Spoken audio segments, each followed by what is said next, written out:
राधे राधे। आप सबका स्वागत है मेरे चैनल में। आज बुधवार के दिन हम सुनेंगे बुधवार की व्रत कथा या फिर गणेश जी की व्रत कथा। गणेश जी को विघ्नहर्ता की उपाधि मिली हुई है क्योंकि वो हर विघ्न को हर लेते हैं, हर दुख तकलीफ का अंत कर देते हैं।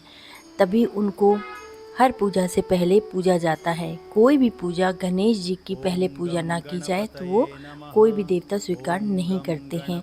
गणेश जी की महिमा अपरंपार है। बुधवार का दिन गणेश जी को ही समर्पित है और गणपति बप्पा सबकी हर मन की मुरादें पूरी करते हैं, दुख तकलीफ़ों का अंत करते हैं।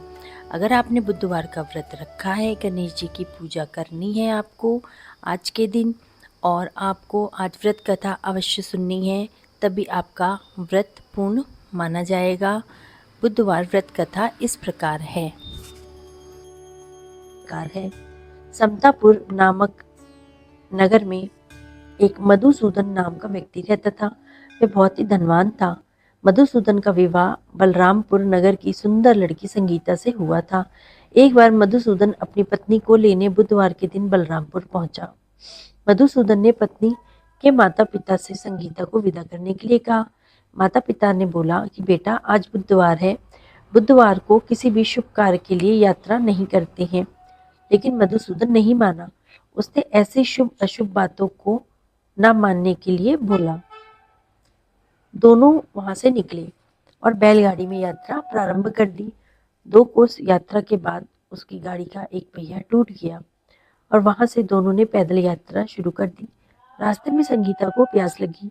मधुसूदन उसे एक पेड़ के नीचे बैठा करके जल लेने चला गया।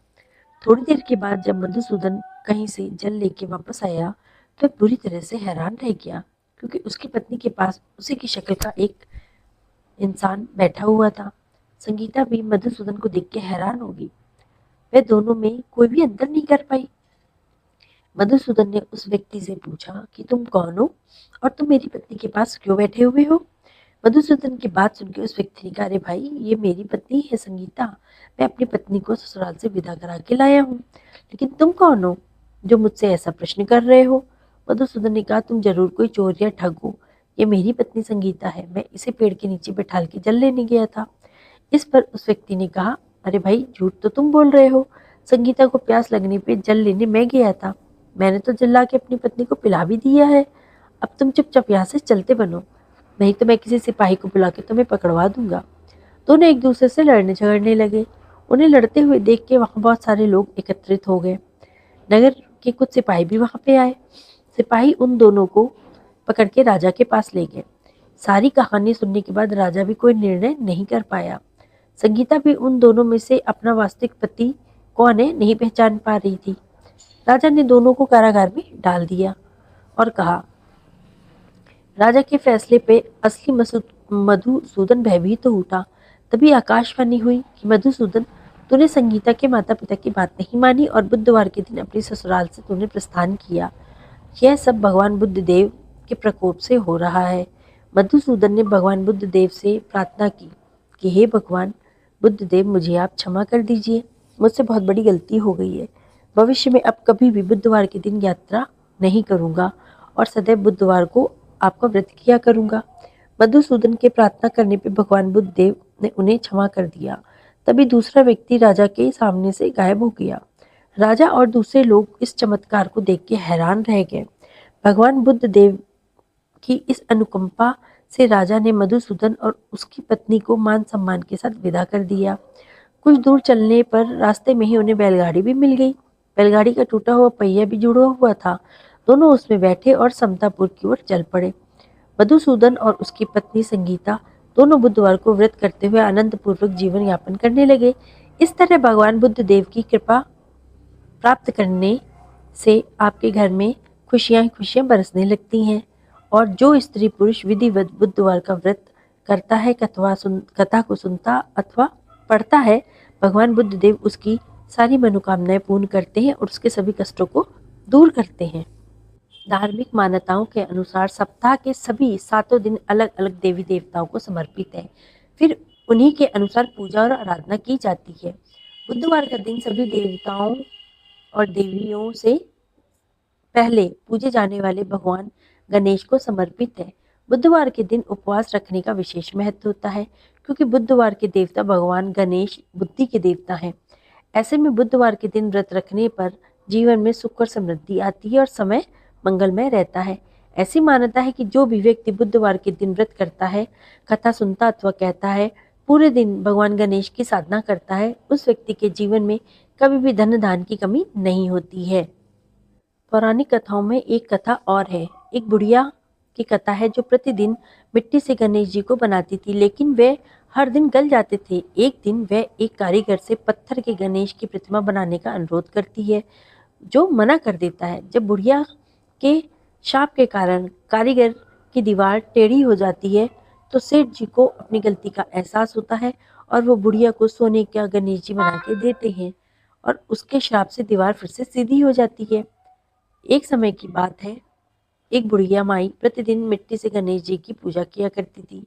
उनकी प्रतिमा बनाती थी और उसकी पूजा करती थी, लेकिन वह हर दिन गल जाती थी। उसके सामने घर में एक सेठ का मकान था, वो वहाँ रहता था। बुढ़िया ने मिस्त्रियों से पत्थर के गणेश जी की प्रतिमा बनाने के लिए बोला। जब उसने बहुत अनुरोध करा तो वो लोग नहीं माने और उन्होंने ऐसा करने से मना कर दिया। तो बुढ़िया निराश हो गई और उसको बुढ़िया को माई को बहुत ही गुस्सा आ गया और उसने बोला कि राम करे कि तुम्हारी दीवार टेढ़ी हो जाए। मिस्त्रियों ने जितना भी प्रयास कर लिया, लेकिन दीवार टेढ़ी की टेढ़ी ही रही, वो सीधी नहीं बन रही थी। जब सेठ जी आए तो उन्होंने कारीगर से पूछा कि काम क्यों नहीं हो रहा है, तो कारीगरों ने बुढ़िया की बात बता दी। सेठ जी बुढ़िया के घर गए और उससे माफ़ी मांगी। उन्होंने बुढ़िया को सोने के गणेश जी बनवा के दिए और उनकी दीवार सीधी करने का अनुरोध किया। जैसे ही बुढ़िया ने गणेश जी से प्रार्थना की, वैसे ही दीवार सीधी हो गई और जिंदगी सीधे राह पे चलने लगी। इस कथा से ये पता चलता है कि गणेश जी की पूजा करने, व्रत रखने से, कथा को सुनने अथवा कहने से सारी मनोकामनाएं पूर्ण होती हैं। इस दिन दान भी देना जरूरी है। गणपति बप्पा मोरिया। जय गणेश जय गणेश जय गणेश देवा, माता जकी पार्वती पिता महादेवा, एक दंत दयावंत चार भुजाधारी, माते सिंदूर सोहे मूस की सवारी। जय गणेश जय गणेश जय गणेश देवा, माता जकी पार्वती पिता महादेवा, पान चढ़े फल चढ़े और चढ़े मेवा, लड्डुअन का भोग लगे संत करे सेवा। जय गणेश जय गणेश जय गणेश देवा, माता जकी पार्वती पिता महादेवा, अंधन को आंख देत कोढ़िन को काया, बाजन को पुत्र देत निर्धन को माया। जय गणेश जय गणेश जय गणेश देवा, माता जकी पार्वती पिता महादेवा, शूर श्याम शरण आए सफल कीजे सेवा, माता जकी पार्वती पिता महादेवा, दीनन की लाज रखो शंभु सुतकारी, कामना को पूर्ण करो जाओ बलिहारी। जय गणेश जय गणेश जय गणेश देवा, माता जकी पार्वती पिता महादेवा। जय हो गणपति बप्पा मोरिया। सबके मन की मुरादें पूरी करिए, सबको सुख और खुशहाल जीवन दीजिए। जो कोई बुधवार का व्रत करता है, कथा सुनता है अथवा सुनाता है, आरती करता है, उसकी सारी विघ्नें हर लेते हैं प्रभु गणपति बप्पा मोरिया। जो कोई बुधवार का व्रत करता है, कथा सुनता है अथवा सुनाता है, आरती करता है, उसकी सारी विघ्नें हर लेते हैं प्रभु। अगर आपको कथा पसंद आई हो तो चैनल को लाइक, शेयर और सब्सक्राइब करिएगा। धन्यवाद। गणपति बप्पा मोरिया।